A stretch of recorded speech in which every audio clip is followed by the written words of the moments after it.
우리 오늘 본문 말씀 마태복음 6장 9절에서 13절 우리 세번역 성경으로 읽어보도록 하겠습니다. 같이 읽습니다. 그러므로 너희는 이렇게 기도하여라. 하늘에 계신 우리 아버지, 그 이름을 거룩하게 하여 주시며 그 나라를 오게 하여 주시며 그 뜻을 하늘에서 이루심 같이 땅에서도 이루어 주십시오.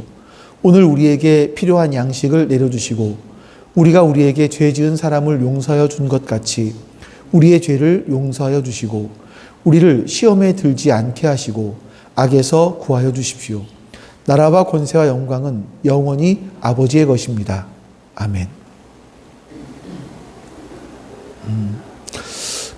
미국의 미들베리 국제연구소라는 곳에서 로버트 칼린 연구원과 지그프리드 해커 교수가 올해 1월 11일 날 38 노스라는 거기에 글을 투고했습니다.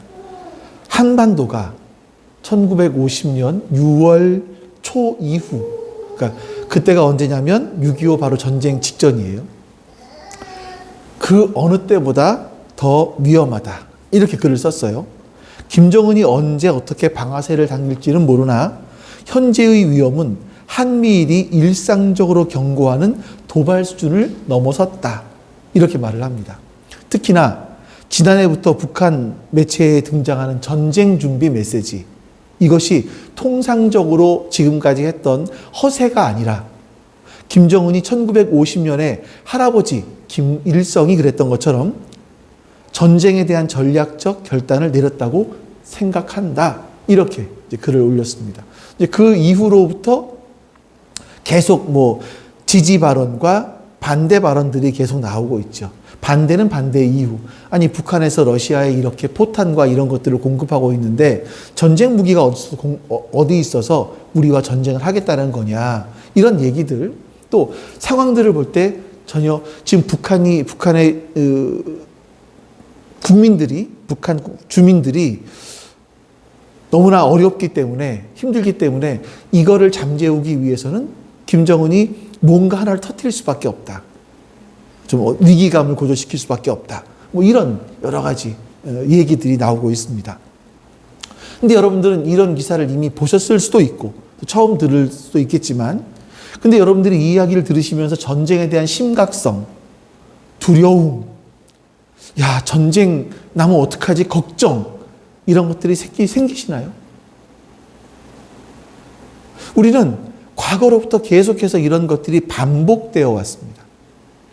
이러다 보니까 그냥 무덤덤하게 그러려니, 또 그러겠거니, 이렇게 생각하면서 지나가죠. 이게 우리들의 모습이 아닌가? 아니, 저의 모습이 아닌가 하는 생각이 듭니다. 저는 1월 달에 이 기사를 접했지만 지금껏 전쟁 준비 하나도 안 하고 살아갑니다. 물론 거기에는 큰 이유가 있습니다. 이제 이때 제가 막 또 글을 찾아보기 시작을 했어요. 그러다가 제가 얻게 된 결론은 뭐냐면, 그래, 전쟁은 하나님께 속한 것이지. 하나님께서 허락하셔야만 하는 거지. 허용하셔야만 하는 거지. 이런 생각 때문에 일어나도 하나님께서 무언가 의미가 있으실 것이고, 이런 생각하면서 그 이후로 이제 좀 넘어가게 됐죠. 근데 어쨌든 이런 모습들이 우리 그리스도인의 모습과 너무나 닮아 있는 것 같다라는 생각이 드는 거예요. 왜냐하면 성경에서는 우리가 살아가는 이 세상이 아주 치열한 영적 전쟁터다, 이렇게 말씀하고 있습니다. 이 세상은 치열한 영적 대치 상황 속에 우리는 살고 있다. 우리의 대적은 우리를 공격하기 위해서 호시탐탐, 어느 정도냐면 우는 사자와 같이, 우는 사자가 먹이를 보고 삼키려는 것처럼 우리를 삼키려고 하고 있다. 이렇게 말씀하지만 우리 그리스도인들은 그러려니 항상 그래왔던 것처럼 무덤덤하게 살아가는 것은 아닌가 하는 생각이 듭니다. 그래서 오늘 우리가 살펴볼 주기도문의 우리의 청원, 우리의 기도의 마지막 기도예요. 근데 이걸 오늘은 둘로 나눌 거예요. 오늘과 다음 주로. 이 말씀은요, 우리가 영적 대치 상황 속에서 어떻게 살아가야 되느냐, 이거를 우리에게 알려주는 굉장히 중요한 말씀입니다. 자, 오늘 본문만 다시 한번 읽어볼게요. 6절, 13절 말씀 다시 한번 시작. 우리를 시험에 들지 않게 하시고 악에서 구하여 주십시오. 우리가 영적 대치 상황 속에서 살고 있는데 그런 우리를 향해서 주님께서 우리가 마땅히 뭘 기도해야 되는지, 뭘 준비해야 되는지, 뭘 조심해야 되는지 이거를 가르치고 계시는 말씀이다. 이런 생각이 들어요. 그래서 이제 대략적인 것만 볼게요. 이 기도는 둘로 나눌 수 있는데 첫 번째가 뭐냐면 시험에 대한 겁니다. 우리를 시험에 들게 하지 마시고, 이 시험에 대비한 기도이지만 여러분, 우리는 이 기도를 주기도문 전체가 그랬던 것처럼 전체에 대해서 우리가 그렇게 반응했던 것처럼 종종 이 기도를 오해하고 그냥 쓱 넘어가는 경향이 있어요. 우리를 시험에 들지 않게 하소서 이 기도를 보면 마치 하나님은 우리에게 맨날 우리를 시험하시는 분처럼 생각이 듭니다. 우리가 가지고 있는 하나님에 대한 이미지는요, 뭔가 때로는 우리가 넘어질 만한 함정들을 파놓으시고 거기에 넘어지기를 기다리시는 것처럼, 우리를 괴롭게 하시는 것처럼, 우리를 맨날 어렵게 하시는 것처럼, 제가 함정이라고 표현을 했으니까 그렇긴 하지만 맨날 우리의 삶 가운데 어려움을 주시는 분인 것처럼 우리 이런 생각이 들어요. 아니 좀 평탄하게 살아가게 하시지 뭐 맨날 이렇게 어려움을 주셔. 이런 우리를 괴롭게 하시는 분인 것처럼 생각이 들어요. 또 한편에서 보면 하나님은 좀 편협하신 것 같다. 왜냐하면요, 아니 좀 복을 주시려면 좀 우리에게 뭐 기분 좋게 한 번에 빡 주시면 얼마나 좋아요? 근데 굉장히 인색하게, 굉장히 조심스럽게 주시더라도 찔끔찔끔 주시는 분이 하나님이신 것 같다. 이런 생각이 드는 거죠. 뿐만 아니라 어려움을 주시면서 시험하시면서 넘어지나 안 넘어지나 이거를 보시는 하나님이라는 생각이 종종 우리 가운데 듭니다. 그러니까 우리 그리스도인들은 이렇게 우리의 삶 가운데는 매일같이 끊임없이 시험이 찾아와요. 근데 시험이 외부에서만 옵니까? 아니요. 교회 내에서도 시험이 있어요, 항상. 교회 다니시는 분들이 하는 얘기가 뭐냐면, 목사님, 나 시험 들었어요. 누구 때문에? 어떤 집사님 때문에, 어떤 권사님 때문에 시험 들었어요. 심한 경우는 목사님 때문에 시험 들었어요. 이렇게 말을 합니다. 시험은 외부에서 와야 되는 것 같은데 교회 내에서도 시험이 들었다라는 말을 하죠. 여러분, 진짜 그런 것이 교회 처음 나온 사람이나 신앙의 연륜이 깊은 분들이나 모든 사람들에게는 시험이 있습니다. 어른이나 아이나 할 것 없이 모든 사람에게는 시험이 있습니다.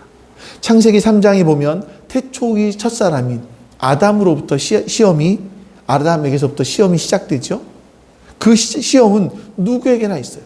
예수님에게도 있었습니다. 예수님도 마태복음 4장에 보면 예수님이 공생의 사역을 시작하시기 전에 40일 금식하시고 금식 기도하시고 가장 성령이 충만하실 때에 사탄이, 마귀가 예수님께 세 가지 시험을 합니다. 자, 이렇게 성경은요, 우리가 살아가는 동안에 시험은 누구에게나 올 수 있다. 분명히 우리에게 말씀합니다. 예수님이 가르쳐 주신 이 기도는요, 내 일생 동안 시험을 좀 피하게 해주십시오.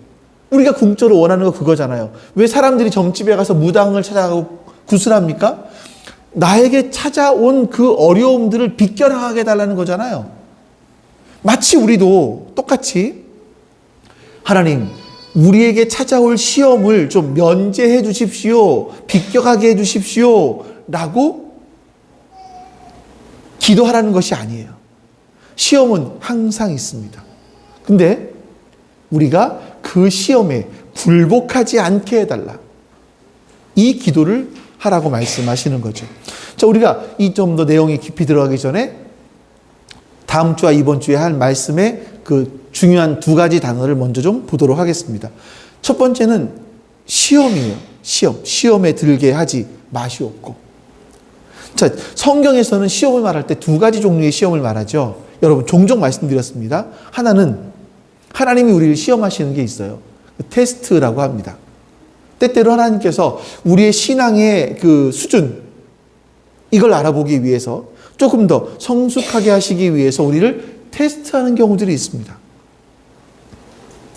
이거는 하나님께서 우리를 넘어뜨리려고 하는 게 아니에요. 더 성장하게 하기 위해서. 근데 오늘 본문에 나오는 시험이라는 단어는요, 페이라스모스라는 단어예요.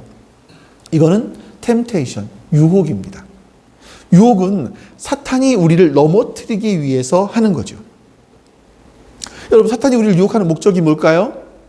너는 내 편이 아니야, 적이야. 너는 하나님 편이지, 나와 적이야. 괴롭히는 겁니까? 그렇지 않습니다. 사탄의 유혹은요, 단 이유는 하나.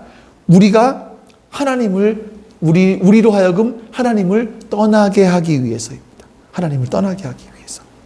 우리가 하나님을 떠나면 어디로 가게 되냐면 자기 편으로 오기 때문에. 마지막 자기가 갈 곳으로 우리가 가게 되기 때문에 그래요.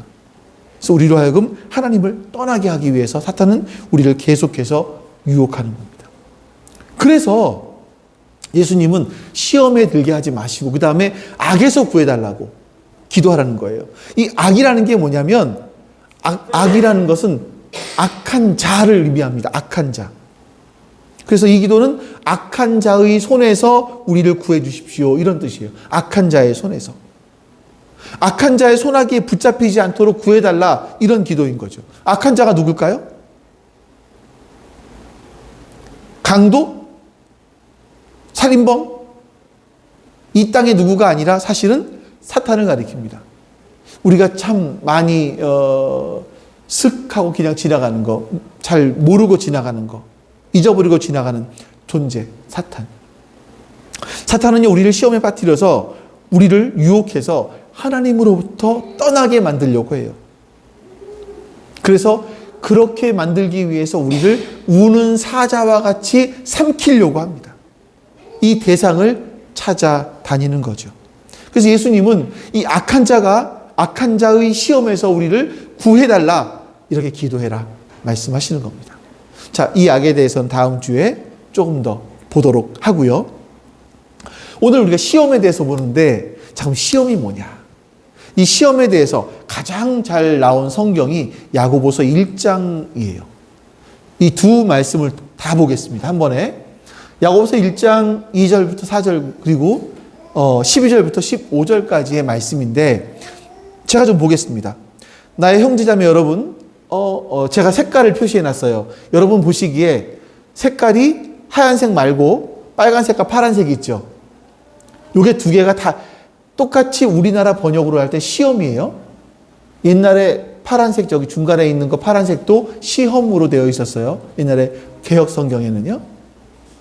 근데 지금은 믿음의 시련이다 바꿔놨지만 어쨌든 똑같은 시험이라는 단어예요. 근데 빨간색이 있고 파란색이 있어요. 요걸 염두에 두시면서 나의 형제자매 여러분, 여러 가지 시험에 빠질 때에 그것을 더할 나위 없이 기쁨으로 생각하십시오. 여러분은 믿음의 시련이 인내를 낳는다는 것을 알고 있습니다. 여러분은 인내력을 충분히 발휘하여 조금도 부족함이 없이 완전하고 성숙한 사람이 되십시오. 첫 번째 말씀. 두 번째, 시험을 견뎌내는 사람은 복이 있습니다. 그 사람은 그의 참됨이 입증되어서 생명의 면류관을 받을 것이기 때문입니다. 그것은 하나님을 사랑하는 사람들에게 약속된 것입니다. 시험을 당할 때에 아무도 내가 하나님께 시험을 당하고 있다 하고 말하지 마십시오. 하나님께서는 악에게 시험을 받지도 않으시고 또 시험하지도 않으십니다. 사람이 이 시험을 당하는 것은 각각 자기의 욕심에 이끌려서 꿰매 빠지기 때문입니다. 욕심이 잉태하면 죄를 낳고 죄가 자라면 죽음을 낳습니다. 자, 여러분, 어떤 분들이 이렇게 말을 해요. 좀 어렵고 힘든 일을 당했을 때, 하나님이 나를 도와주시지 않는 것 같을 때, 내가 기도했는데 기도 응답이 없을 때, 하나님께 서운한 마음이 들 때, 나는 하나님께서 나를 시험하고 계셔. 이 시험이라는 말 속에는 내 상황이 굉장히 어려워, 힘들어, 이런 말이 포함되어 있는 거죠. 근데 이건 여러분, 하나님에 대한 오해예요. 2절에 보십시오. 앞에 여기서 보시면 시험은요, 저 빨간색으로 된 시험은 영어로 했을 때 저건 뭘까요? 테스트일까요? 템테이션일까요? 테스트, 템테이션. 빨간색이니까 아무래도 템테이션이겠죠. 믿음의 시련, 요거는 테스트입니다. 저 시험이라는 게 페이라스모스, 유혹이라는 단어예요. 이거는 두 번째 것은 시험은 테스트의 시험입니다. 자, 여기서 보시면 여러 가지 시험이 있대요. 우리 인생들을 찾아오는 것이 여러 가지 시험이 있대요. 그런데 하나님은 우리를 시험하지도 유혹하지 않으신다라고 말씀해요. 그래서 사람들이 시험을 당할 때에 아무도 내가 하나님께 시험을 받고 있어, 내가 하나님께서 나에게 이렇게 어려움을 주셨어 라고 말하지 말라. 하나님께서는요, 악에게 시험을 받지 않으시고 또 사람을 시험하지도 않으신다 라고 말씀하십니다. 하나님은 우리를 넘어뜨리려고 우리를 유혹하시는 분이 아니다라는 거예요. 또 하나님은 어떤 것에도 유혹받는 분이 아니다 말씀하시죠. 하나님이 주시는 시험, 테스트는요, 믿음의 시련이라고 번역을 해놨습니다. 지금은요, 우리를 더욱더 단단하게 하기 위해서. 그래서 이 시련이 인내를 낳아서 인내력을 충분히 발휘하면 우리가 어떤 사람이 돼요? 조금도 부족함이 없이 완전하고 성숙한 사람이 될 수 있는 거예요. 하나님의 믿음의 시련의 결과는 우리를 조금도 부족함이 없이 완전하고 성숙한 사람이 되게 하는 겁니다. 이게 믿음의 시련, 그 하나님이 주시는 테스트의 이유예요. 그러면 반대로 빨간색, 템테이션, 우리를 유혹하는 유혹의 시험이 오는 이유가 뭡니까? 14절인데요. 중반쯤에 보시면 사람이 시험을 받는 것은, 여러분 이 원리를 잘 보셔야 돼요. 잘 보셔야 돼요. 사람이 시험을 받는 것은 자신의 욕심 때문이다 라고 얘기를 해요. 이걸 이렇게 해볼까요? 사람이 어려움을 당하는 것은 우리의 욕심 때문이다, 이렇게 얘기를 하는 거예요. 그러니까 시험은요, 밖에서 외부에서 나에게 막 하나님이 다 외부에서 나에 밀려 들어오는 것이 아니라 바깥에 어떤 조건이 있어요. 그 조건이 있고 그 조건과 내 안에 있는 욕심이 만나서 반응을 일으켜요. 그게 시험이에요. 그게 어려움이라는 거예요. 그래서 시험, 유혹을 받는 것은요, 밖에만의 조건이 아니라 외부의 조건과 내 마음의 욕심이 만나서 이루어지는 문제다라는 거죠. 자, 여러분, 이제 직장을 새로 가시는 분들이 있어요. 직장을 새로 가면 참 좋아요. 내가 바라던 것들이 이루어졌으니까. 근데 가보면 어떻습니까? 거기에서도 분명히 어려움이 있어요. 그 어려움들, 어떤 유혹들이 있었을 때 그 유혹들과 내 안의 욕심과 딱 붙으면 거기서 시험 또는 어려움, 이런 것들이 일어나게 된다라는 거예요. 그러니까 이렇게 시험이 찾아왔을 때, 근데 여러분 보세요. 하나님의 시험과 사단이 주는 시험과 시험이 오긴 와요. 근데 결과는 저는 비슷한 것 같아요. 이 시험이 찾아왔을 때 사람들이 두 가지 반응을 보입니다. 한 가지는 시련을 견디는 사람이라고 말씀하고 있는 이 견디어낸다라는 것과 아래에 있는 견디어낸다라는 것과 위에 인내력, 인내 같은 단어이거든요. 그러니까 우리 마음속에 외부의 상황과 내 마음의 욕심이 만나서 시험이 찾아왔어요. 어려움이 찾아왔어요. 이랬을 때 어떤 사람은 인내라는 견디어내는 반응을 보입니다. 견디어내는 반응을 보여요. 그럼 그 사람은요, 자기의 참됨이 입증된다. 그 생명의 면류관을 받는다. 이렇게 말씀합니다. 그러나 어떤 사람은요, 시험이 찾아왔을 때 인내하고 버티는 반응이 아니라 15절에서처럼 욕심을 잉태해버려요. 욕심을 내 마음에 품어요. 그러면 마치 인큐베이터에서 아이가 자라는 것처럼 욕심이 내 마음에 품겨지면 이것이 점점점 자라나서 죄가 되는 거예요. 죄가 커지면 죽음에 이른다. 이거죠. 정리해 볼게요. 자, 첫 번째, 우리가 어떤 시험이 왔을 때, 다시요. 외부의 상황과 내 마음의 욕심이 만나서 시험이 왔어요? 그랬을 때, 내가 거기 그 어려움 속에서, 시험 속에서 인내력을 발휘했을 때, 견디어냈을 때, 조금도 부족함이 없는 성숙한 사람이 되는 것이고, 어떤 사람은 그 상황 속에서 내 상황과 내 마음의 욕심이 만나서 시험이 왔을 때, 인내력을 발휘하지 못하고 내 마음에 그 욕심을 품으면 그 욕심이 내 마음 안에서 자라서 죄를 낳게 된다. 이렇게 말씀하는 겁니다. 그 12절에 보면 시험을 견디는 사람은 복이 있다. 시험을 견디는 사람 복이 있다. 라고 말씀합니다. 견디는 사람들은요, 그의 참됨이 입증되어서 생명의 면류관을 받을 것이다. 반대로 욕심을 잉태해서 죄를 낳게 되면 그 결과 마지막에 영원한 죽음을 가져오게 된다라고 말씀합니다. 자, 여러분, 제가 지금 얼마나 반복하는지 아시죠? 그래서 표로 보여드릴게요. 거기도 해놨지만 표로 보세요. 자, 외부의 상황, 이 나의 욕심이 만나요. 시험은요, 그냥 오는 게 아니에요. 그냥 막 갑자기 확 오는 게 아니에요. 외부의 상황에 내가 반응하기 때문이에요. 외부에 주어진 상황에 내가 반응하기 때문이에요. 근데 이 반응을 할 때, 그 시험이 왔어요.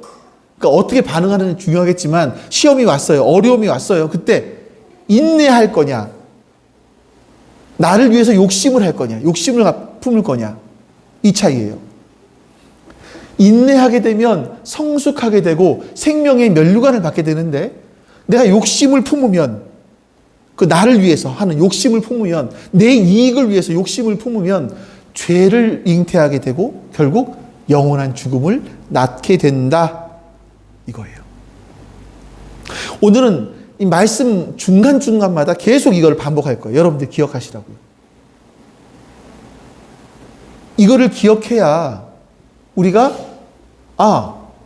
시험은 그냥 하나님이 나한테 갑자기 툭 주시는 것이 아니라 외부의 상황과 내가 내 마음에 외부의 상황에 대해서 내 마음이 반응하는 거구나.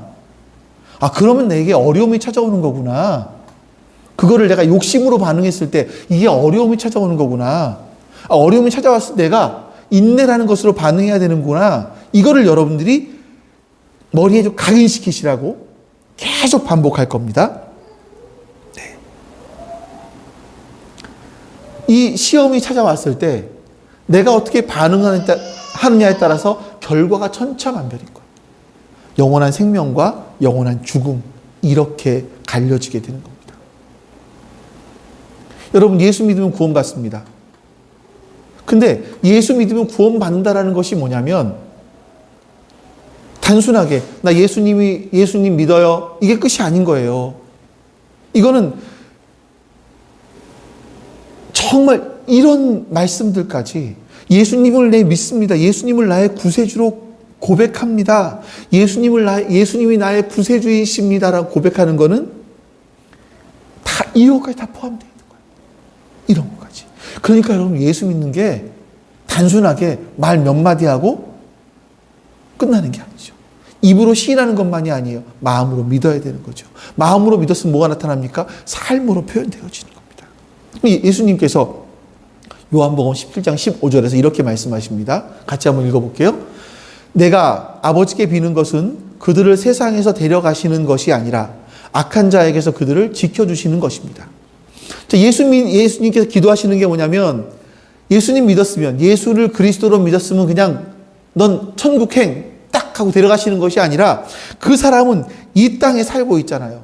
그래서 이 세상 속에서 우리를 자극해서 욕심을 불러일으키는 악에 빠지게 하는 이런 수많은 상황들이 쌓여 있다는 거죠. 그래서 뭐라고 말씀하시죠? 이 악한 자에게서, 우리를 유혹에 빠지게 하는 이 악한 자에게서 우리를 지켜달라, 이렇게 기도하고 계시는 겁니다. 예수님은요, 이 악한 자가 우리를 계속 자극하는 걸 알고 있어요. 우리의 마음을 자극하는 걸 알고 있어요. 조금 있다가는 어떻게 자극하는지 볼 거예요. 우리를 자극하는 외부적인 조건들이 있어요.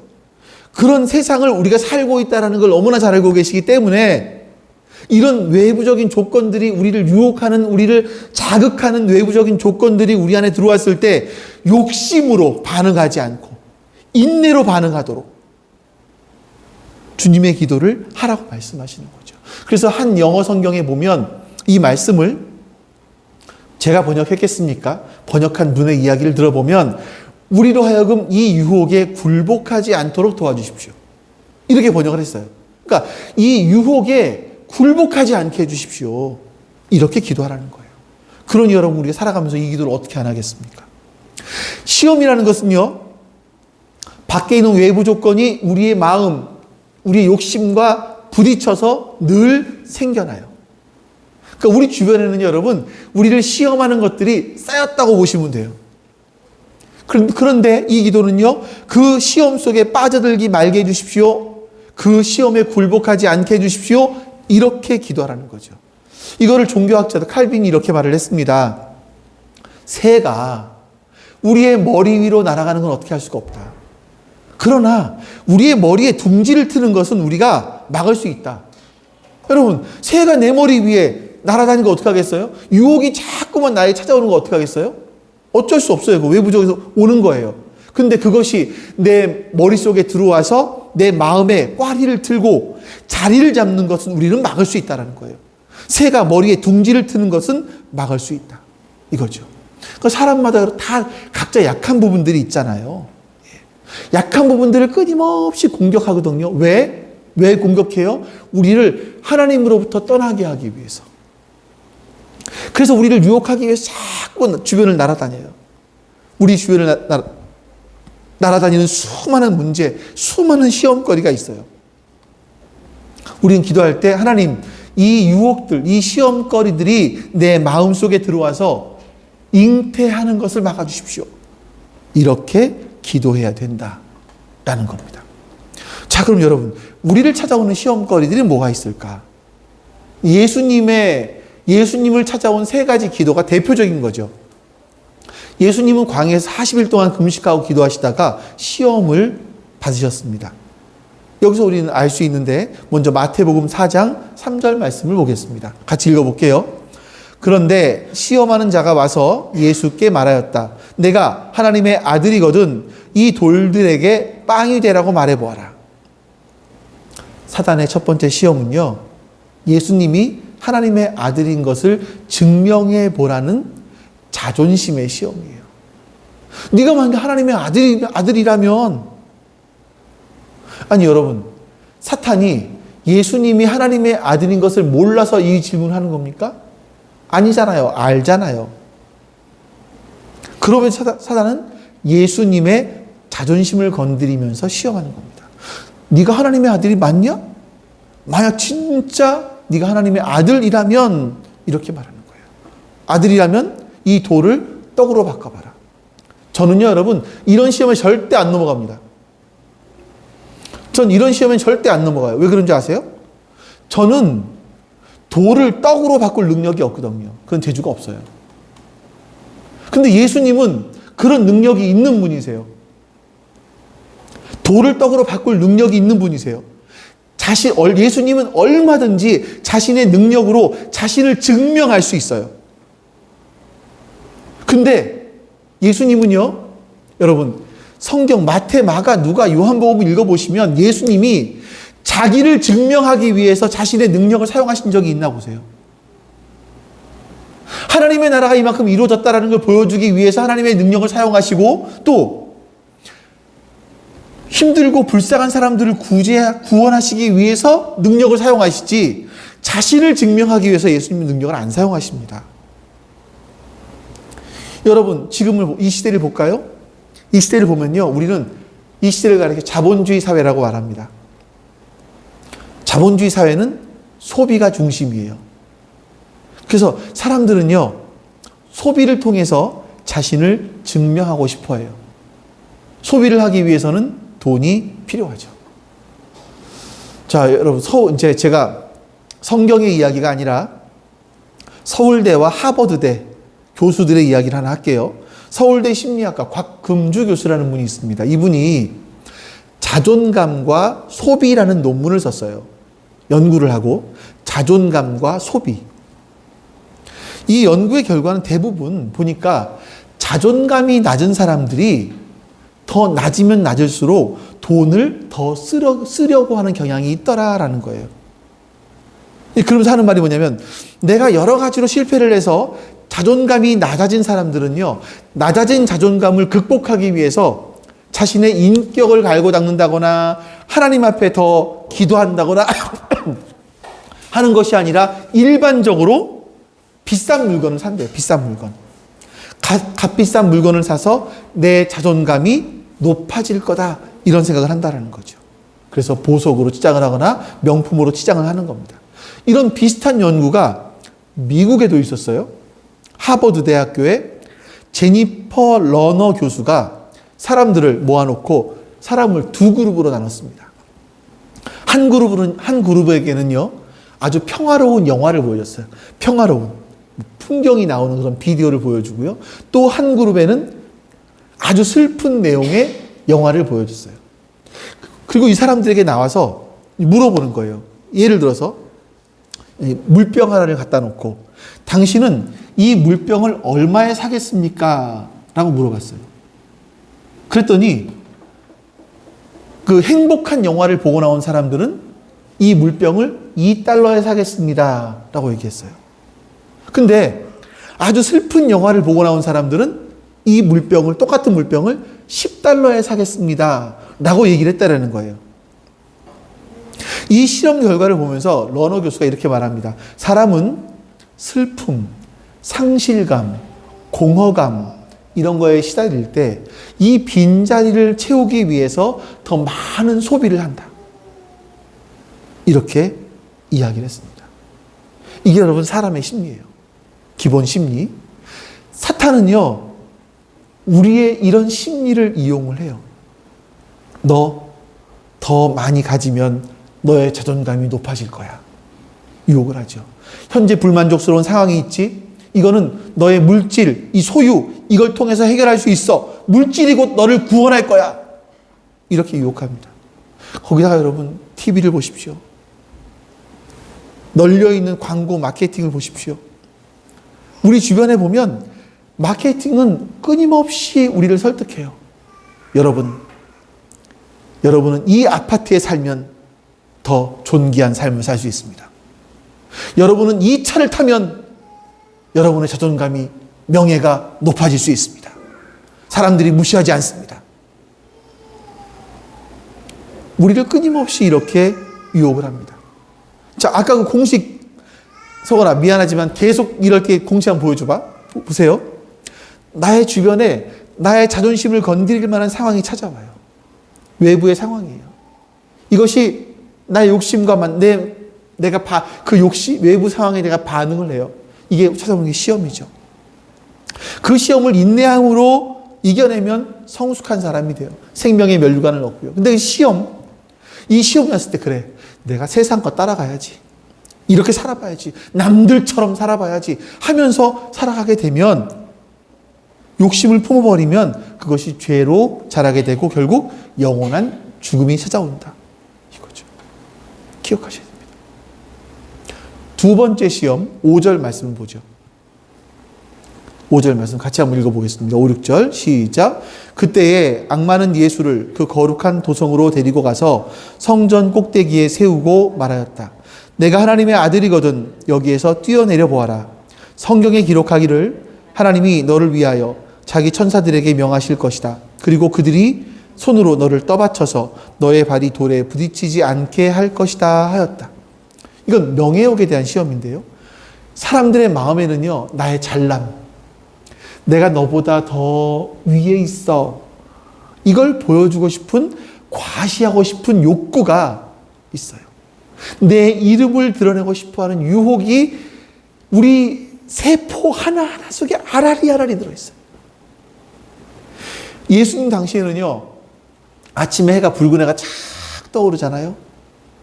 그러면 이제 그 헤롯 대왕이 지어놓은 성전은, 예루살렘 성전은 겉에가 황금이 입혀져 있어요.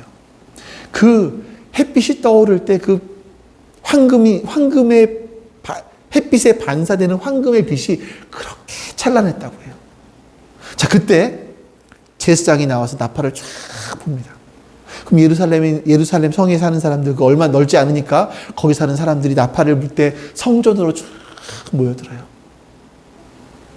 그때 여러분, 예수님께서 성전 꼭대기에서 짠 나타나시는 거예요. 그리고 거기서 사람들이 지켜보는 가운데, 수많은 예루살렘 사람들이 지켜보는 가운데 뛰어내렸습니다.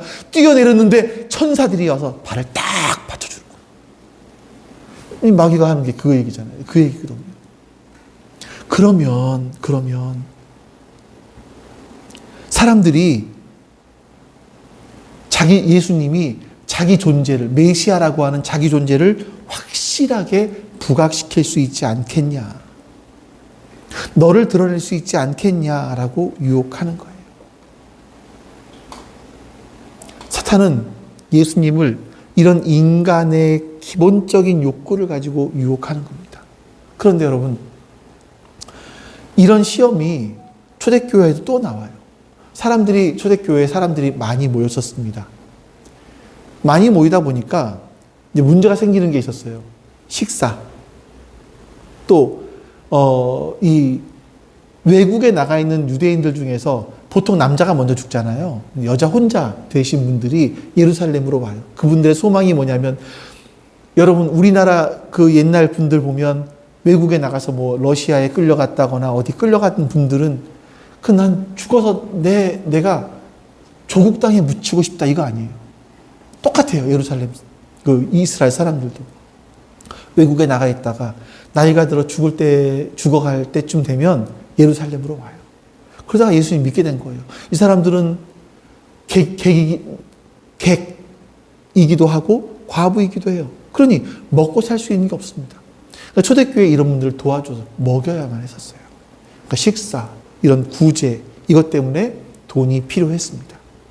그때 요셉이라는 사람이 자신의 밭을 팔아요. 사도들에게 다 헌금을 합니다. 이 일 때문에 성도들이 큰 위로를 받았다라고 말해요. 그래서 이 요셉에게 별명을 하나 지어줍니다. 당신을 보니까, 당신의 삶을 보니까 당신은 위로의 아들이야. 바나바. 이렇게 이름을 지었어요. 이걸 또 누가 보냐면, 초대교회 사람 다 봤을 거 아니에요? 이거를 누가 보냐면 아나니아와 삽비라가 봤어요. 야, 저렇게 땅을 판 걸 바치니까 사람들이 굉장히 칭송을 하고 별명까지 붙여주네? 나도 해봐야지. 하고 자기도 밭을 팔았어요. 다 바치려고 하니까 이게 아까운 거예요. 내가 자식에게 물려줄 수도 있는데, 이거 너무 아까운데? 하면서 일부를 감춰놓고 일부만 바치는 거죠. 그러면서 마치 다 바친 것처럼 이렇게 속였어요. 그때 사도들이 성령이 충만하여서 그 말이 다 바쳤다, 전부를 바쳤다라는 말이 거짓말이라는 걸 알게 되죠. 이렇게 묻습니다. 어찌하여 하나님을 속이느냐? 그 말을 듣고 아나니아는 혼이 떠나서 죽었다 라고 말을 합니다. 그럼 여러분, 이건 생각하지 마세요. 그럼 저렇게 하고 혼이 떠나 죽었으니까 지옥 갔겠지? 이거는 좀 너무 가신 거고, 이건 몰라요, 우리가. 이 거짓말 하나 때문에 지옥 갔을까? 저는 그런 의문이 있기도 한데, 이건 하나님이 하시는 일이기 때문에 우리가 알 수는 없어요. 거기까지는 가지 마시고, 이건 하나님이 초대교회에 굉장히 중요한 어떤 본을 보여주시는 부분이기 때문에. 자, 뒤이어서 아나니아의 아내 삽비라가 들어왔습니다. 사도들이 다시 묻습니다. 정말 이 돈이 전부냐? 라고 물었더니 남편과 똑같이 네, 전부입니다. 라고 말하자 삽비라도 혼이 떠나서 죽었습니다. 다시 공식을 볼까요? 다시 공식. 자, 내 이름이 높아질 수 있는 상황이 왔어요. 외부의 상황. 내 이름이 높아질 수 있는 상황. 근데 그게 나의 욕심과 맞닥뜨렸네요. 그럼 이게 뭐가 됩니까? 이게 시험인 거예요.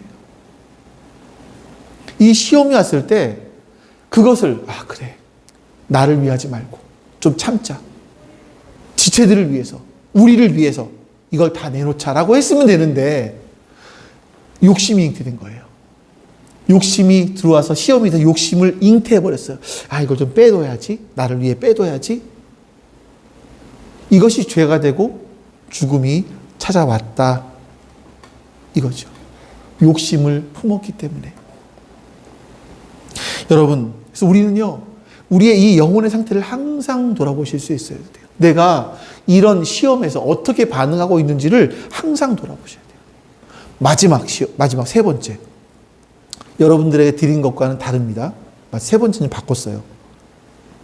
자신에게 절하라는 유혹이에요. 8절과 9절 말씀을 같이 읽어보겠습니다. 자, 시작.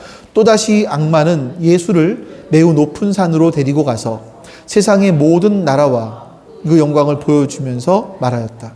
내가 나에게 엎드려서 절을 하면 이 모든 것을 내게 주겠다. 사탄이 자기에게 절하면 이 모든 것을 다 줄 수 있는 권력을 가지고 있다. 이 모든 걸 다 쓸 수 있는, 네 것이 될 수 있는 권력을 주겠다라고 말합니다. 여러분, 이 경배라는 것과 섬김이라는 것은 굉장히 밀접한 관계가 있어요. 경배라는 것은 반드시 섬김으로 나타납니다. 여러분들이 뭘 경배하고 있나 보셔야 돼요. 경배라는 게, 나는 이게 있어야 되는데. 이런 거 있잖아요. 쉽게 예를 들어 드릴게요. 어른들이 많이 하시는 말씀이 있어요. 아휴, 그래도 나이가 들어보니까 뭐가 최고예요? 돈이 최고야. 늙어 죽을 때까지 돈을 이불 밑에 깔고 있어야 돼. 그래야 자식들이 홀대하지 않아. 돈이 있으면 남자도 여자로 바꾸는데 돈 가지고 안 되는 게 어디 있어. 돈은 죽을 때까지 가지고 있어야 돼. 이게 돈을 경배하는 거거든요. 그럼 돈을 섬기게 되는 겁니다. 하지만 예수님 뭐라고 말씀하십니까?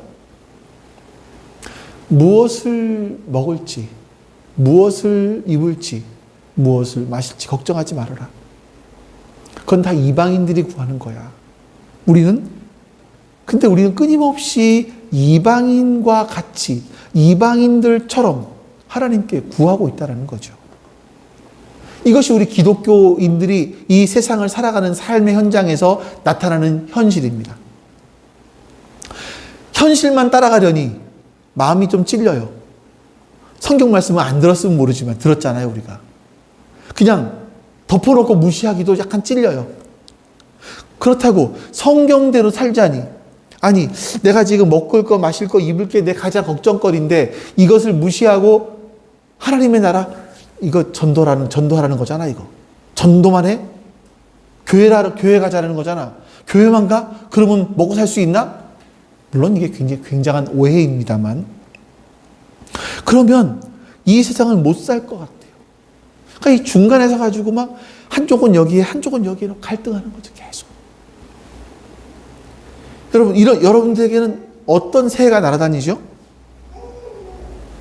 여러분 스스로가 나는 어떤 유혹에 잘 넘어지는지를 미리 생각해 보셔야 돼요. 나는 어디에 약한지를 잘 생각해 보셔야 돼요. 그리고 그것을 위해서 구체적으로 기도하셔야 됩니다. 자, 이거 있잖아요, 여러분. 사랑의 몇 가지 언어였었죠? 5가지 언어. 여러분들이 어떤 사람들은 그 칭찬받는 거 좋아하시는 분들 있잖아요. 이거는 결국 뭐겠습니까? 사람들한테 인정 욕구. 이거는 어디에 속할까요? 첫 번째, 두 번째, 세 번째 유혹. 그러니까 이것과 여러분들이 대비 비교해서 보시면 될 것 같아요. 5가지. 나는 선물 받는 걸 좋아해. 그럼 나는 금전적인 부분이 약한 사람인가 보구나. 나는 인정 욕구가 있어. 나는 명예욕에 강한 사람인가 보구나. 이런 걸 보시면서 내가 어떤 것에 약한 사람인지를 아셔야 돼요. 근데 더 큰 문제가 뭐냐면요. 어떤 사람들은 이 정도 시험 나 이길 수 있어 라고 하는 자만입니다. 자만. 오히려 내가 넘어질 수 있다는 것을 알고 대비하면 유혹을 피할 수 있어요. 근데 난 넘어지지 않아. 이 정도는 끄떡없어 라고 하는 사람들은 결국 넘어지게 됩니다. 여러분 기억하십시오. 우리 인간은 너무나 약합니다. 그리고 우리를 넘어뜨리려고 하는 것들은 주변에 너무나 많습니다. 그래서 우리는요, 구체적으로 기도하셔야 돼요. 구체적으로. 특별히 우리의 몸과 마음이 약해져 있었을 때 이 기도를 더 하셔야 합니다.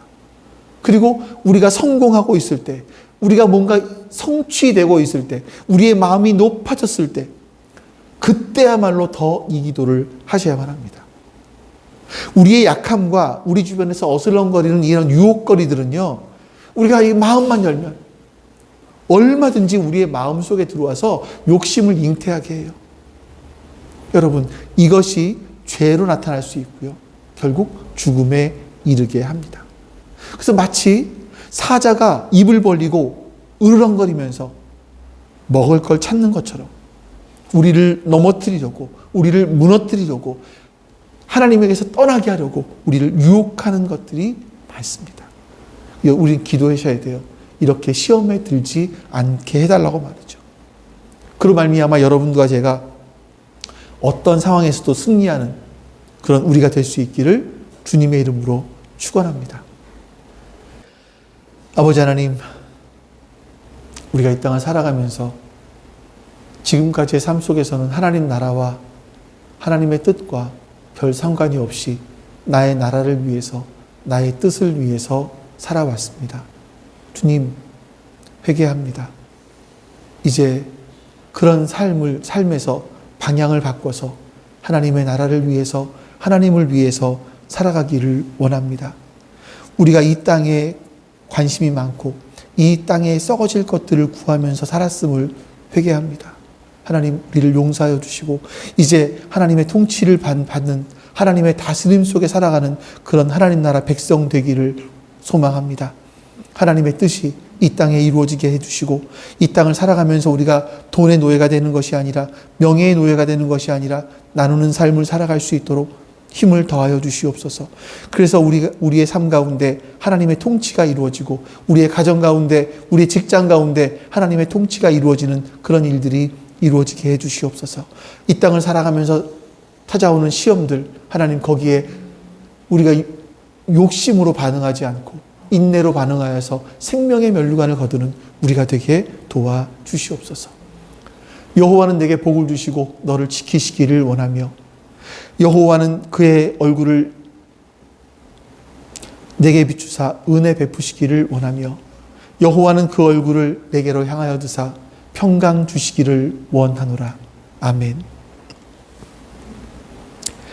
이제는 우리에게 생명을 주시기 위하여 자신의 몸을 속량의 대속물로 우리에게 주신 예수 그리스도의 은혜와 우리를 사랑하시사 우리를 구원하시기 위해서 자신의 아들을 대속물로 받으신 아버지 하나님의 사랑하심과 그 사랑을 깨닫게 해주시는 성령 하나님의 내주하심이 지금 주 앞에 모여 예배드린 모든 하나님 백성들 머리 위에 지금부터 영원토록 함께 하시기를 간절히 축원하옵나이다. 아멘.